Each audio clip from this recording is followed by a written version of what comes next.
আসসালামু আলাইকুম। প্রিয় দর্শক, আমার মনে একটা প্রশ্ন বেশ জাগে।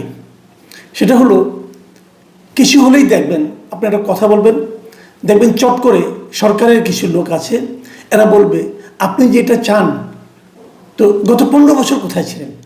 গত 15 বছর কেন চাননি? গত 15 বছর আপনি এটা করেননি কেন? এখন কেন করতে যাচ্ছেন? মানে বিষয়টা হলো এরকম, যেমন আপনি যে ভোট দিতে চান, আপনি গত 15 বছর ভোট দিতে চান নাই কেন? গত 15 বছর শেখ হাসিনা আমার কাছ থেকে ভোটের অধিকার কেড়ে নিয়েছিল। তার মানে কি এই এখন আমি ভোট দিতে চাইব না? তার মানে কি এই যে আমার কোনো ভোটের অধিকার নেই?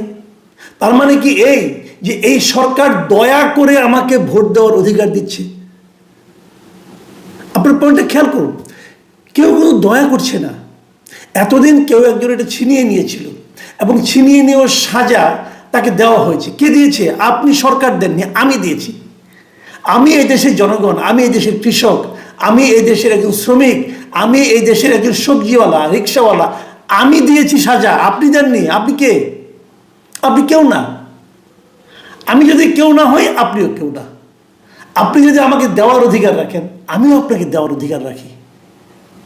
আপনি আমাকে কথা বলার অধিকার দিয়েছেন, আমি আমাকে নিয়ে আপনাকে কথা বলার অধিকার দিয়েছি। আপনি বলছেন বলেন, কিন্তু আপনার বলাটা হবে সীমাবদ্ধ, কারণ আপনাকে আমরা একটা চেয়ারে বসিয়েছি, আপনি আমাকে কোনো চেয়ারে বসান নাই। এই যে মানসিকতাটা না, এই মানসিকতাটা হলো, আমি এদেরকে দোষ দিই না, এরা অনেকদিন ধরে এই মানসিকতার মধ্যেই গড়ে উঠেছেন, কাজেই তারা এই ভুলটা করেন। আমি এত কথা বললাম কেন সেটা একটু বলি আপনাদেরকে। আজকে ঢাকা রিপোর্টার্স ইউনিটিতে, ওখানে মিট দ্য রিপোর্টার্স একটা প্রোগ্রাম হয়, বিভিন্ন ব্যক্তিকে তারা নিয়ে আসেন, তারা রিপোর্টারদের নানা কথার জবাব দেন। আজকে আনা হয়েছিল তথ্য উপদেষ্টা মিস্টার মাহফুজ আলমকে, যাকে নাকি ডক্টর ইউনূস একসময় মাস্টার মাইন্ড হিসেবে পরিচয় করে দিয়েছিলেন বিদেশের মাটিতে। দিয়ে একটা কি করেছেন এটা তো আপনারা সবাই জানেন, সে আলোচনায় যাচ্ছি না। উনি আজকে যে কথাগুলি বলেছেন, সেই কথাগুলো নিয়ে দৈনিক প্রথম আলো একটা রিপোর্ট করেছেন।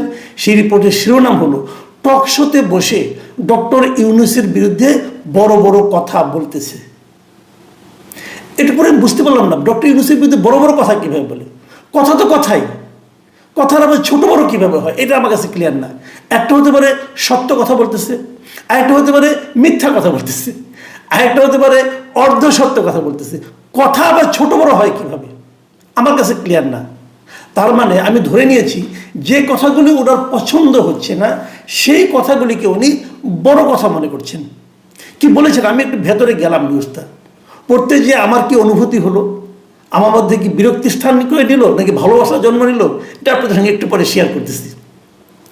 তিনি বলেছেন যে অনেকে সাংবাদিক, বুদ্ধিজীবী বা বিভিন্ন পরিচয়ে, মানে এক একজন এক এক পরিচয় যান। যেমন আমি যখন কোনো টকশোতে যাই, আমি সাংবাদিক পরিচয় যাই, অথবা আমি সাধারণ নাগরিক পরিচয় যাই।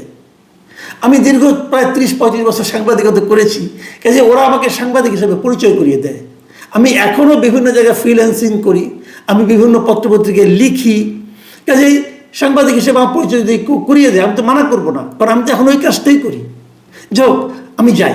তারপর বলেছে বিভিন্ন পরিচয়ে টেলিভিশন টকশোতে বসে প্রধান উপদেষ্টা অধ্যাপক মোহাম্মদ ইউনূসের বিরুদ্ধে বড় বড় কথা বলছেন। আমার প্রশ্ন, সবিনয় প্রশ্ন, উনি তথ্য উপদেষ্টা, বিশাল একটা বড় পদে আছেন, নিশ্চয়ই অনেক জ্ঞানী ব্যক্তি। আমার ওনার কাছে প্রশ্ন, উনি আবার প্রশ্ন করেছেন যে এই সাহস কোথায় ছিল 15 বছরে? মানে যারা কথা বলে, আমি বলি, আমি ডক্টর ইউনূস সম্পর্কে অনেক কথা বলি, ওনার যে কাজগুলো আমার পছন্দ না হয় আমি সেগুলো সমালোচনা করি। আমি পৃথিবীর যে কোনো মানুষকে নিয়ে সমালোচনা, আমি ট্রাম্পের সমালোচনা করি, তো অসুবিধা নেই, আমি করতে পারবো না? এই কথাটা আমার ভালো লাগেনি, আমি বলতে পারবো না? আমি কি কারো অধীনে চাকরি করি? আমি কি কারো অধীনস্থ একজন ব্যক্তি? এই বাংলাদেশে আমরা কি, মানে আগে যেমন শেখ হাসিনা বলতো, মাঝে মাঝে দেখতাম যে উনি বলতেন যে আপনারা সাংবাদিকের সবাই স্বাধীন। আমি একবার একটা টেলিভিশন টকশোতে শেখ হাসিনাকে উদ্দেশ্য করে বলেছিলাম যে আপনি যখন বলেন যে সাংবাদিকরা সব স্বাধীন, তখন আমার মনে হয় যে আপনি বলছেন যে আমার অধীনে আপনারা সবাই স্বাধীন। মানে প্রথমত মেনে নিতে হবে আপনি ওর অধীনে আছেন, তারপরে আপনি স্বাধীন। তো কারো অধীনের থেকে স্বাধীন কীভাবে হয় ভাই? এই সময়ে, ওই সময়ে, ওই শেখ হাসিনার সময়ে এই মাসুদ কামাল এই কথা বলেছে, তো তখন 15 বছরের কথা বলি না, কি করে বললো আপনাকে? আপনার মনে হচ্ছে আপনারা আমাদের কথা বলার সুযোগ দিয়েছেন? ভাই, কথা বলার জন্য একটা ষড়যন্ত্র নিয়ে পৃথিবীতে এসেছি, বলে যাচ্ছি, তখনও বলেছি, এখনো বলছি, আগামীতে বলবো যদি বেঁচে থাকি। কিন্তু এগুলি বলার তো কোনো অর্থ হয় না। কেন এগুলি বলেন আপনারা? আচ্ছা, আপনি যে বললেন এই সাহস গত বছর 15 বছর কোথায় ছিল? ভাই, আমাদের কাজই তো কথা বলা, আমার কাজই তো প্রশ্ন করা। বরঞ্চ আমি যদি বলি, গত 15 বছর এই ধরনের সাংবাদিকদের নিয়ে মন্তব্য করার জন্য আপনি কোথায় ছিলেন? কোথায় ছিলেন আপনি গত 15 বছর? আপনি একজন জুনিয়র রিপোর্টার, জুনিয়র একজন সাংবাদিক হওয়ার জন্য বিভিন্ন অফিসে ঘুরেছেন, কিন্তু যোগ্যতা অনুযায়ী কাজ করতে পেরেছেন কিনা সন্দেহ। আপনি কোথায় ছিলেন? এখন আপনি আমাদেরকে জ্ঞান দিচ্ছেন। মিস্টার মাহফুজ আলম, এই দায়িত্ব আপনাকে দেওয়া হয় নাই এবং এই এখতিয়ারও আপনার নাই। এটার মাধ্যমে আপনি প্রমাণ করেছেন যে আপনাকে যে পদে বসানো হয়েছে আপনি সেই পদের যোগ্য নন। ডক্টর ইউনূসকে নিয়ে কথা বলা যাবে না, এটা বাংলাদেশের কোন আদালতে, কোন আইনে, কোন গ্রন্থে লেখা আছে বলেন? এই প্রধান উপদেষ্টাকে নিয়ে কথা বলা যাবে না? যদি এটা প্রশ্নের গ্রাউন্ড হয়, যদি এটা অপরাধের পর্যায়ে পড়ে, তাহলে আগেও অপরাধের পর্যায়ে পড়তো, তাহলে আগেও প্রধানমন্ত্রী নিয়ে কথা বলাটা অন্যায় ছিল। তাহলে তার সঙ্গে আপনার নেতার দোষটা কোথায়, পার্থক্যটা কোথায় থাকলো বলেন আপনি? যদি আমি দেশের প্রধান নির্বাহী, প্রধান যে শাসক, সরকার প্রধান, যদি তাকে নিয়ে আমার কথা বলার অধিকার না থাকে, যদি সেই অধিকার আপনি ছিনিয়ে নিতে চান, তাহলে আপনার সঙ্গে আগের স্বৈরাচারী শাসকের পার্থক্যটা কি থাকলো?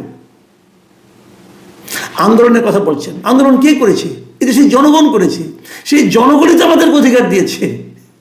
এটা সবসময় দেয়, পৃথিবীর সব দেশেই দেয়, এটাই নিয়ম। আপনি এই নিয়মের সঙ্গে পরিচিত নন, অথবা আপনি আন্দোলনের কথা বললেও, আপনি গণ আন্দোলনের সুফলভোগী হলেও মনে মনে আপনি আসলে এখনো স্বৈরাচারী হয়ে গেছেন।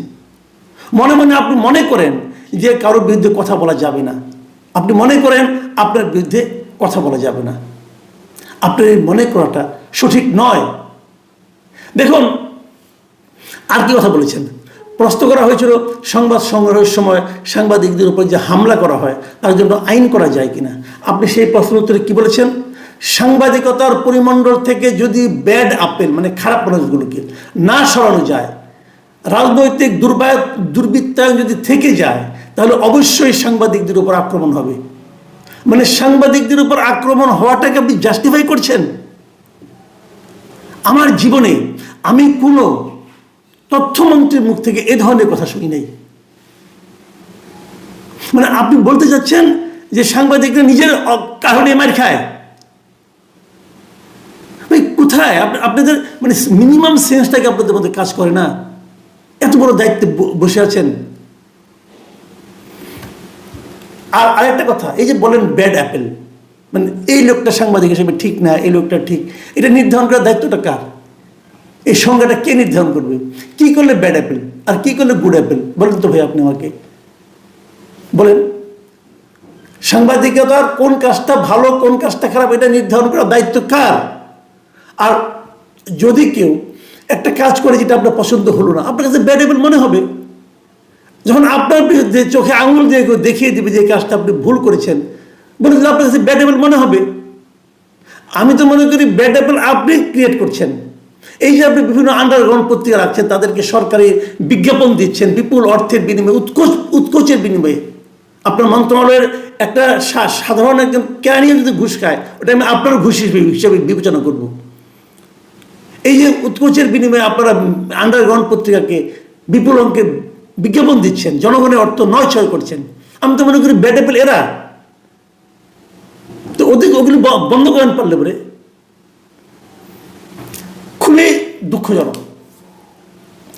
আমি মানে এত হতাশ হয়েছি যে আমি আর কি বলবো, যে টেলিভিশনে বসে ডক্টর ইউনূসের বিরুদ্ধে কথা বলা যাবে না। ডক্টর ইউনূস এটা বলেছেন, আপনি বলেন কেন? আপনার গায়ে লাগে কেন? কিছু না রে ভাই, মোর কথা হলো ইদানিং আপনি একটু মিডিয়ার উপর খেপে গেছেন এই কারণে যে 2টা টেলিভিশনকে পারমিশন দিয়েছেন, দিয়ে এখন জাস্টিফাই করতে পারছেন না যে কেন এই 2টা টেলিভিশনকে আপনি পারমিশন দিলেন। আর আপনি গোয়ারের মতো বলছেন আমরা আরো দেব বলেছেন। আপনারা কি নিউ জার্নালিজম করতে যাচ্ছেন? আপনি যখন আপনি কি বলেছেন, আমি আপনার কথাটা আপনাকেই বলে শোনাচ্ছি। আপনি বলেছেন দেশে বিকল্প গণমাধ্যম ছাড়া বাকশালী ইকোসিস্টেম পরিবর্তন করা সম্ভব নয়, তাই আপনি বিকল্প মিডিয়া দেবেন। এটা যে বিকল্প মিডিয়া ভাই, এটা কিভাবে প্রমাণ করবে? মিডিয়াই তো বুঝেন না, বিকল্প মিডিয়া কেমনে বুঝবেন? দুইটা আনারি মানে একদম সাংবাদিকতার কখ যারা মাত্র শিখতেছে তাদেরকে আপনাকে টেলিভিশনের লাইসেন্স দিয়ে দিচ্ছেন আর বলতেছেন এটা বিকল্প মিডিয়া। মিডিয়া চালানোর মতো তাদের অর্থনৈতিক সক্ষমতা আছে, তারা তো এটা নিয়ে একজনের কাছে সেল করে দিবে এবং দিচ্ছেও তাই। যুদ্ধের আমরা খবর নিয়েছি, আমাদের জানতে পারছি কোনটার মালিকানা কে হচ্ছে। তার মানে তাদের কিছু টাকা পয়সা পাওয়ার ব্যবস্থা করে দিয়েছেন। এটাই বিকল্প মিডিয়া? এইটাই আপনার কাছে বিকল্প মিডিয়ার ডেফিনেশন?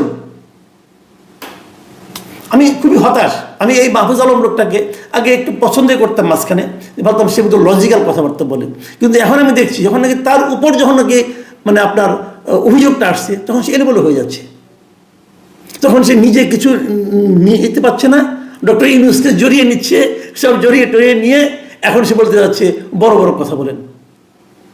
ভাই কথা বলাই তো আমাদের কাজ, প্রশ্ন করাই তো আপনার আমার কাজ। এখন যদি প্রশ্ন আপনার কমন না পড়ে, যদি আমার প্রশ্নে আপনার কাছে উত্তর না থাকে, সেটা তো আপনার ব্যর্থতা। হোমওয়ার্ক ঠিক মতো করেন, ঠিক মতো হোমওয়ার্কটা করেন, উত্তর দিতে পারবেন। উত্তর দিতে পারলে দেখবেন যে মজা লাগতেছে। যা হোক, এটা ব্যক্তিগত হবে নেবেন না। মাহফুজ আলমকে বলতেছি ভাই আপনিও এটা ব্যক্তিগত হবে নেবেন না, কারণ আপনি একটা পদে বসেছেন, নাকি চেয়ারে বসেছেন। এই চেয়ারের মর্যাদা আপনাকে রক্ষা করতে হবে।